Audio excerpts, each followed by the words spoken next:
Bonjour les amis, je suis Nikema Mahamadi, enseignant non-voyant.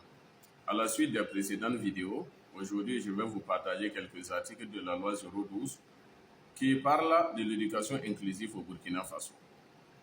Commençons par l'article 9, garantissant l'éducation inclusive. En effet, cet article dit que l'éducation inclusive est un droit dans toutes les écoles burkinabées, du préscolaire à l'université. Donc, une école fût-elle publique n'a pas le droit de refuser un enfant handicapé sous prétexte qu'elle n'est pas habilitée à le recevoir. Ensuite, passons à l'article 10, la priorité à l'inscription et les aides spécialisées. Cet article dit clairement que la personne handicapée a le droit de s'inscrire dans l'établissement le plus proche de son domicile et on doit lui trouver des aides en matériel spécifique adapté à ses besoins. Par exemple, un élève malvoyant qui n'arrive pas à utiliser le bic ou la craie, on doit lui trouver du matériel adapté en braille et, s'il le faut, lui donner un accompagnement spécialisé.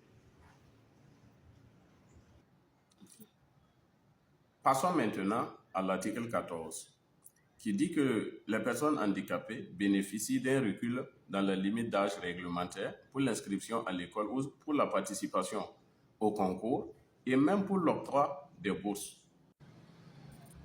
Par exemple, un élève handicapé qui obtient son BPC à l'âge de 20 ans, on doit lui tolérer pour la bourse. Terminons maintenant par l'article 15, qui stipule clairement que les candidats handicapés aux examens et aux concours bénéficient d'un temps supplémentaire ou d'un dispositif particulier adapté à la nature de leur handicap.